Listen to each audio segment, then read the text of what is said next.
ऐसे ही दो भाई थे, तो जो दो भाई थे ना उनमें इतना प्रेम था कि वो भाई क्या करते थे, एक दूसरे के बिना भोजन नहीं करते थे।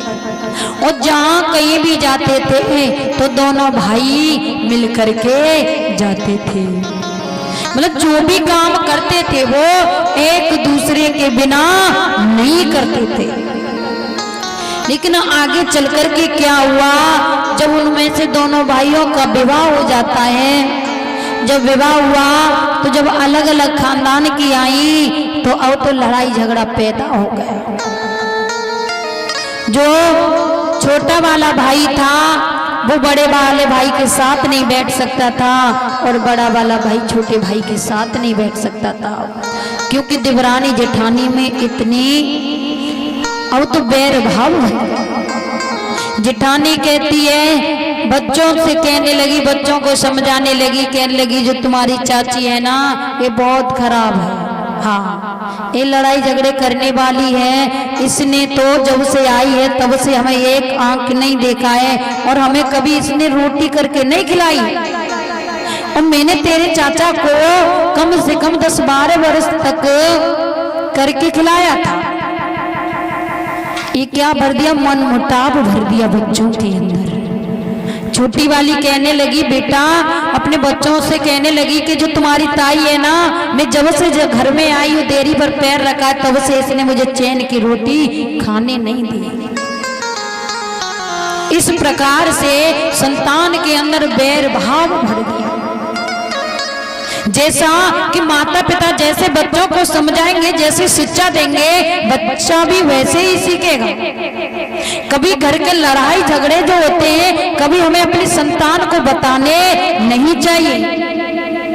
कभी संतान के आगे लड़ाई झगड़े की बात नहीं करनी चाहिए, कभी किसी की बुराई नहीं करनी चाहिए, क्योंकि संतान के अंदर बहुत जल्दी प्रभाव पड़ता है। अब तो दोनों भाई एक दूसरे मिलने के लिए तरसते हैं, तड़पते हैं, लेकिन दोनों की पत्नी जो है एक दूसरे को मिलने नहीं देती है।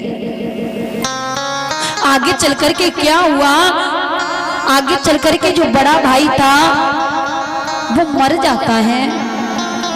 जब बड़ा भाई मर गया तो छोटे भाई ने अपनी बीवी और बच्चों से कहा कि मेरा भाई अब इस संसार में नहीं रहा है, एक बार मुझे अपने भाई से मिलने के लिए जाने दो, मुझे उसकी लाश को तो देख आने दो, अंतिम बार उसके दर्शन तो करने दो। लेकिन उसके बीवी बच्चे क्या करते हैं, उसे कमरे के अंदर बंद कर देते हैं। जब उसे कमरे के अंदर बंद कर दिया, जोर जोर से रोने लगा, बिलखने लगा, कहने लगा तुमने जीते जी मेरे भाई के दर्शन नहीं करने दिए, बोलने नहीं दिए, लेकिन अंतिम समय पर मुझे अपने भाई के दर्शन करने दो। लेकिन जब तक तेरे में नहीं हो जाती है तब तक वो उसे चार दीवारों के अंदर रहने दिया, उस कमरे से बाहर नहीं निकाला। लेकिन जिस दिन तेरह थी उस दिन वो क्या करता है, छुप करके उसके एक बेटे ने दरवाजा खोल दिया। जब दरवाजा खोला तो वो चल करके गया जहां भाई की तेरह ही हो रही थी। जब जूते चप्पल रखे होते उनमें जाकर के बैठ गया, फूट फूट करके रोने लगा कि कैसे मेरी पत्नी, मेरी संतान है, मेरे पुत्र हैं, मुझे भाई के मुख को देखने नहीं दिया। उसके बाद जब वो तेरे होने लगी, जब गांव वालों ने देखा, जब गांव वालों ने देखा तो उन लड़कों से कहा, अरे देखो तो सही जो तुम्हारा चाचा है वो चप्पल जूतों में जाकर के बैठा है, तुम्हारे जीते हुए धिक्कार है तुम्हारे लिए। जो तुम्हारा जो पुरखा है वो चप्पल जूतों में जाकर के बैठा है, एक बार उसे अपने गले से तो लगाओ। आज वो बच्चे दौड़ करके गए, अपने चाचा को देखा, एकदम तो चाचा को गले से लगा लिया, कहने लगे चाचा तुम इतने दिन कहाँ थे, तुम तो पिता के अंतिम संस्कार पर भी नहीं आए। तो कहने लगे बेटा जो मेरे पुत्र थे, जो मेरी पत्नी थी, मुझे कमरे में बंद कर दिया था, मैं बिलक बिलक करके रह गया, लेकिन मुझे भाई के दर्शन नहीं करने दिए। बड़े भाई के पुत्रों ने कहा चाचा जी तुम क्या चाहते हो? कहा बेटा मेरे भाई के जीते जी तो हम एक नहीं हो, लेकिन मेरे जीते जी तो तुम एक हो जाओ। मेरी आत्माओं को भी संतुष्टि होगी कि मेरे भाई के पुत्र और मेरे संतान मिलजुल करके रहती है। जब भी मेरे भाई की आत्माओं को संतुष्टि मिलेगी और मेरी आत्माओं को भी संतुष्टि मिलेगी। क्या उसने कभी ये पूछा कि जब एक भाई से दूर होता है तो उसे कितना कष्ट होता है?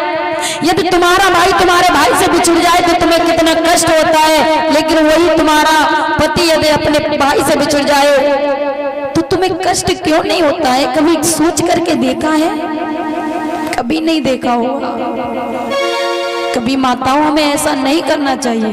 धिक्कार है ऐसी स्त्रियों के लिए, ऐसी माताओं के लिए जो माता भाई और भाई को दूर कर देती है, अलग कर देती है।